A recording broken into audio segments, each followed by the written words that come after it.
Hello everyone, welcome to GNV honours classes. आज की इस वीडियो के अंदर हम बात करेंगे रेस्टिंग मेम्ब्रेन पोटेंशियल्स के बारे में। उसका मतलब क्या होता है, जब एक न्यूरल सेल रेस्टिंग स्टेज में है, यानी कि कोई भी इंफॉर्मेशन नहीं गया है, मतलब कोई इंफॉर्मेशन स्टिमुलस जो होता है वो पास नहीं कर रहा है, उस टाइम पे नर्व सेल्स की पोटेंशियलिटी क्या रहता है उसके बारे में हम बात करेंगे। जैसे हमने पिछले क्लास में भी बात किए थे नर्व सेल की प्रॉपर्टीज़ के बारे में। प्रॉपर्टीज़ में क्या होता है, नर्व सेल जो होता है एक्साइटेबल होता है एंड एक कंडक्टिविटी होता है। एक्साइटेबल का मतलब होता है कि कोई भी स्टिमुलस आने के बाद ये क्या होगा, चीज़ों को एक्सेप्ट करके खुद एक्साइट हो सकता है, यानी कि उसके अंदर जो पंप वगैरह होता है वो काम करना स्टार्ट कर लेंगे। वो एक्साइटेबल क्यों है, क्योंकि यदि आप उनकी प्लाज्मा मेम्ब्रेन को देखोगे, आक्सन की प्लाज्मा मेम्ब्रेन की हम बात करेंगे। मान लीजिए ये आक्सन की प्लाज्मा मेम्ब्रेन हो गया, उसको हम एक्सोलेमा कहते हैं। उनकी आउटर साइड्स में आपको पॉजिटिव चार्ज दिखने को मिलेगा एंड उनकी अंदर की साइड्स में नेगेटिव चार्ज होता है। ठीक है, इसको हम बोलते हैं रेस्टिंग मेम्ब्रेन पोटेंशियल। मतलब कि पोटेंशियल का मतलब कि कैपेसिटी। ड्यूरल मेम्ब्रेन के पास वो कैपेसिटी होता है कि वो कोई स्टिमुलस की मतलब क्या है, एनवायरनमेंट में जो बदलाव हो रहा है या एनवायरनमेंट से जो इन्फॉर्मेशन आ रहा है उसको हम स्टिमुलस कहते हैं। वो उसको एक्सेप्ट करके उसके अंदर कुछ चेंजेस ला सकता है। ठीक है, तो वहाँ पर आप देख सकते हो पॉजिटिव चार्ज आउटसाइड में है, यानी कि एक्स्ट्रा सेलुलर पार्ट में होता है। आक्सन की जो एक्सोप्लाज्म मतलब कि सेल की जो अंदर वाला हिस्सा होगा, यहाँ पर नेगेटिव चार्ज होता है। वहाँ पर जो नेगेटिविटी होता है वो कितना नेगेटिव है, ठीक है ना। नेगेटिव तो है, हम बोल रहे हैं, जैसे आपने सुना ना, कभी कभी लोग बात करते हैं, ठीक है ना, होता है तो कितना होता है, प्यार करते हो कितना प्यार करते हो, समझ रहे हो ना। तो इसलिए नेगेटिव है तो कितना नेगेटिव है, तो -70 मिली वोल्ट। यदि आप कोई भी जो नर्व इम्पल्स जब क्या कर रहा है, कोई इम्पल्स कंडक्ट नहीं हो रहा है, उस टाइम पे यदि आपने कोई माइक्रो इलेक्ट्रोड नर्व एक्सन के मेम्ब्रेन के ऊपर डालोगे, जैसे आप पिक्चर में देख सकते हो, ये एक माइक्रो इलेक्ट्रोड है, यदि आप डालोगे तो आपको यहाँ पे नजर आएगा -70 मिली वोल्ट। आए ना बात समझ में, यानी कि कोई भी इम्पल्स ट्रांसमिशन नहीं हो रहा है उस टाइम पे, जो उनके प्लाज्मा मेम्ब्रेन होता है उनका जो नेगेटिविटी रहता है अंदर के साइड्स में -70 मिली वोल्ट रहता है। आज हम बात करेंगे व्हाई, क्यों ये -70 मिली वोल्ट में खुद को मेंटेन करके रखता है, ताकि जब भी कोई स्टिमुलस आएगा एनवायरनमेंट से वो इमिडिएटली एक्शंस दिखाएगा। ठीक है, अच्छा, तो जैसे कि हमने थोड़ा बात कर लेंगे इनसाइड से एक्सोलेमा, यानी कि एक्सन की प्लाज्मा मेम्ब्रेन को हम एक्सोलेमा कहते हैं। वहाँ पर नेगेटिविटी चार्ज -70 वोल्ट रहता है, आउटर साइड्स में पॉजिटिव रहता है। When there is no impulse transmission, आप ऐसे लिख सकते हो। This charge differences in plasma membrane neurons give some potential. वही जो आउटर साइड्स में पॉजिटिव है, अंदर साइड्स में नेगेटिव है, वही जो चार्ज के डिफरेंसेस है उसको हम ग्रेडियंट कहते हैं। याद रखिए, ग्रेडियंट का मतलब है कि कोई दो के बीच में जो डिफरेंसेस बनता है हम उसको ग्रेडियंट कहेंगे। मान लीजिए कहीं पे कंसंट्रेशन ज़्यादा है और कहीं पे कंसंट्रेशन लो है, हम कंसंट्रेशन ग्रेडियंट कहेंगे। ग्रेडियंट की मतलब होता है कि डिफरेंस। यहाँ पर चार्ज की डिफरेंस हो रहा है, एक साइड में पॉजिटिव है दूसरे साइड्स में नेगेटिव है। ठीक है, अच्छा, we measure the micro electrode के अंदर यदि हम मेजर करेंगे तो हमको कितना आएगा, मेजरिंग यूनिट -70 मिली वोल्ट आएगा। So in neurons resting membrane potential is called the transmembrane potential. Resting membrane potential को हम दूसरा टर्म भी यूज करते हैं, ट्रांस मेम्ब्रेन पोटेंशियल।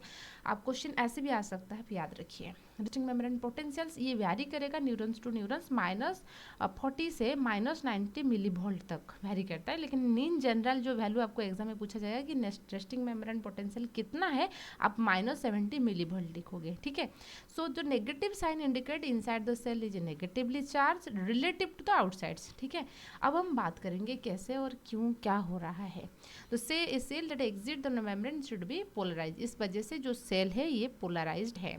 उसके बाद देखेंगे what is the cause of resting membrane potential. जो अंदर के साइड से आप जो नेगेटिव देख रहे हो उनकी कॉज क्या है और आउटसाइड्स में पॉजिटिव क्यों रहता है। देखिए, पहला चीज़ है कि there is unequal distribution of ion in extra cellular fluid. मान लीजिए ये सेल्स हो गया, एक्सन हो गया, उनकी बाहर की साइड्स मतलब आउटर साइड्स जो रहेगा, यहाँ पर कुछ पॉजिटिवली चार्ज आयन ज़्यादा पाए जाते हैं।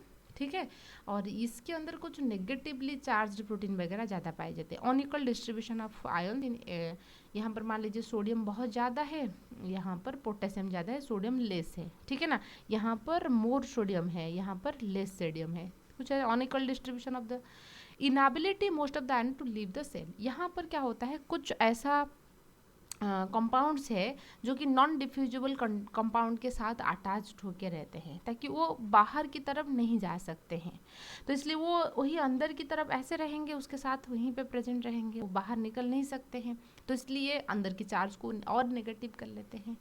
Electrogenic nature of sodium potassium ATPase pump, उसके बारे में हम डिटेल्स बात करेंगे, ठीक है। पहले मैं आपको समझा देती हूँ, उसके बाद सारे के सारे हम नोट्स देख लेंगे। देखिए, तो जैसे कि हमने बात किए थे, एक प्लाज्मा मेम्ब्रेन जैसे कि आपको पता होगा क्या होता है, फॉस्फोलिपिड बाइलेयर होता है। आपको 2 लेयर की इस तरीके से, ये एक लेयर हो गया, एक लेयर हो गया, फॉस्फोलिपिड बाइलेयर। फॉस्फोलिपिड बाइलेयर में आपको बीच बीच में प्रोटीन दिखने को मिलता है, ये तो चीज़ आपको पता होगा। जैसे यहाँ पे देख सकते हो, ये मान लीजिए ये येलो कलर देख सकते हैं, प्लाज्मा मेम्ब्रेन है। इस तरीके से यहाँ पे एक प्रोटीन है, ये प्रोटीन चैनल बना रही है।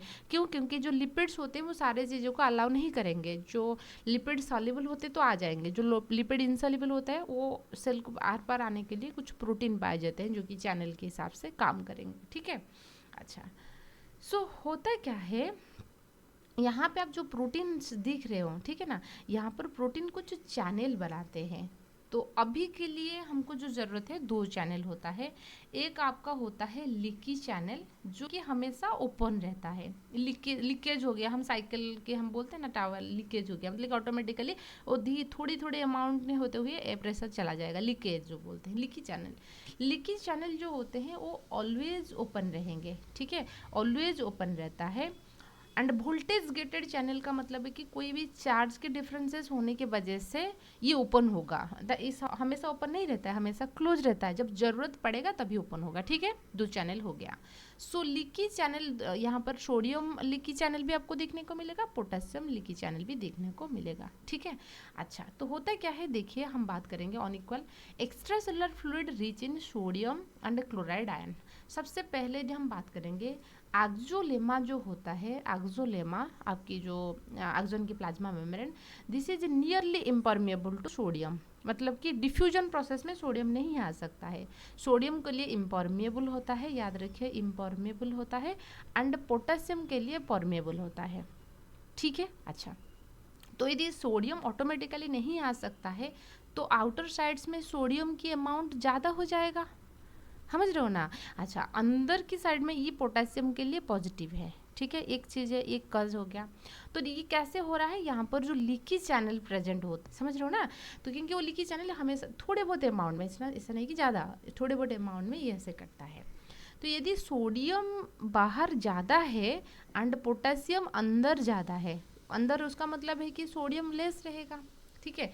आप बोलोगे Na+, तो आप बोल रहे हैं ना Na+, ये भी प्लस है, K+ वो भी प्लस है। यदि हम कंटेंट की बात करेंगे, मान लीजिए आपके पास 500 रुपीज़ है, ठीक है, और आपके भैया के पास 50,000 है, तो किसके पास ज़्यादा है, समझ रहे हो ना। तो यदि हम क्वांटिटी की बात करेंगे, सोडियम के कंपैरिजन में पोटेशियम लेस है, तो इसलिए हम उसको लेस मान के चलते हैं, समझ में आए ना बातें। क्योंकि जितना अमाउंट, ऐसा नहीं कि जितना अमाउंट में सोडियम बाहर है उतनी अमाउंट में पोटेशियम अंदर है, ऐसा नहीं है। सोडियम अमाउंट बहुत ज़्यादा आउटर साइड्स में है, बहुत लेस पोटेशियम अंदर की साइड्स में है, ठीक है। अच्छा, तो ये क्यों? क्योंकि वो अलाउ नहीं कर रहा है लीकी चैनल के थ्रू, तो इसलिए अनइक्वल डिस्ट्रीब्यूशन हो गया, बाहर सोडियम ज़्यादा है, अंदर सोडियम लेस है, बाहर, ठीक है ना। अच्छा, पोटेशियम अंदर है, देखिए there is a sodium leakage channel who transport less sodium ion inside the cell। मैंने आपको बात की थी ना, क्योंकि ये सोडियम को लिए उतना अलाउ नहीं करेगा, तो सोडियम की अमाउंट अंदर की साइड में लेस होता है, बाहर की साइड सोडियम साउंड ज़्यादा रहता है। And potassium channel who transport the K+ ion, तो ये K+ आयन की अंदर की तरफ लाएगा, लेकिन सोडियम नहीं आ रहा है, सोडियम बाहर ज़्यादा है, ठीक है। अच्छा, तो एक्चुअली में आज मोर पोटेशियम लीकेज चैनल शो, और एक चीज़ हो गया, दूसरा चीज़ है कि एक्सोलेमा के पास पोटेशियम लीकी चैनल बहुत ज़्यादा है, तो पोटेशियम अंदर की तरफ आ जाएंगे, ठीक है। अच्छा, so and potassium goes out as compare to sodium, जितना सोडियम जा रहा है उसके कहीं ना ज़्यादा पोटेशियम चले जाएंगे, पहले तो सोडियम बहुत ज़्यादा था, साथ ही साथ पोटेशियम भी ज़्यादा चले गए। आज more and more positive ion exit from the cytosol, ये ज़्यादा से ज़्यादा पोटेशियम आयन चला जा रहा है, उतना सोडियम नहीं आ रहा है, तो इसलिए ये भी नेगेटिव बनाने की हेल्प करेगा। ठीक है। अच्छा, दूसरा चीज़ मैंने मेरे से बात की थी, inability of ions to leave the cell. कुछ आयन ऐसे होते हैं, जैसे ये ऑक्सीजन हो गया, यहाँ पर कुछ ऐसा सब्सटेंसेस है, ये कोई नॉन डिफ्यूजेबल सब्सटेंसेस के साथ ये जुड़ा हुआ है। ठीक है, ये नॉन डिफ्यूजेबल सब्सटेंसेस था, डिफ्यूज नहीं कर सकता है, उसके साथ जुड़ी हुई हैं। Most of the molecule are attached with non diffusible substances, so they can not diffuse the plasma membrane, so inside the plasma membrane negative charge हो गया। ठीक है। अच्छा, तीसरा हम बात करेंगे electrogenic nature of sodium potassium ATPase. ये चीज़ थोड़ा समझ लीजिए, हम बात करेंगे प्लाज्मा मेम्ब्रेन में जो प्रोटीन की हमने बात किए थे, एक होता है sodium potassium pump. Sodium potassium pump जो होता है, उनकी ये फंक्शंस है कि ये 3 सोडियम को बाहर भेजेगा एंड 2 पोटेशियम को अंदर लाता है। उसको याद रखने के लिए आप नोकिया याद रख सकते हो। नोकिया एक मोबाइल आया करता था, अभी नहीं है, लेकिन आपने सुना होगा कहीं आपके घर में। ठीक है, तो सोडियम आउट हो रहा है, एन स्टैंड फॉर सोडियम याद रखिए, ओ स्टैंड फॉर आउट हो रहा है, एंड के स्टैंड फॉर पोटेशियम इन हो रहा है। ठीक है, तो पहले सोडियम आ रहा है, तो सोडियम ज़्यादा सोडियम बाहर जा रहा है, सोडियम आउट एग्जिट हो रहा है, तो ज़्यादा सोडियम को ये बाहर फेंक रहा है, 2 पोटेशियम को अंदर ला रहा है, तो सोडियम आउट साइड में ज़्यादा है, पोटेशियम अंदर साइड में लेस है। ठीक है ना, वो भी एक प्रोबेबिलिटी उसको प्रोवाइड करता है, जिस वजह से रेस्टिंग मेम्ब्रेन पोटेंशियल जो रहेगा वो -70 मिली वोल्ट में मेंटेन रहता है, उसको नेगेटिव बनाने में हेल्प करेगा। वही जो नेगेटिव रहना, यानी कि आउटर साइड्स में पॉजिटिव है, अंदर साइड्स में नेगेटिव है, वो जो चार्ज की डिफरेंसेस और ग्रेडियंट रहता है, that will help to nerve cells to excitable. कोई भी स्टिमुलस आएगा, कोई भी बदलाव आएगा, उसको वो एक्सेप्ट करके इम्पल्स को कंडक्ट करने के लिए वो मदद कर रहा है। ठीक है, ये नोट्स आपके लिए तैयार है, तो आप उसको थोड़ा ज़रूर चेक कर लीजिए। आई होप आपको रेस्टिंग मेम्ब्रेन पोटेंशियल अच्छे से समझ में आएगा। वीडियो पसंद आए तो लाइक कीजिए, कोई भी क्वेरीज है तो कमेंट में बताइए।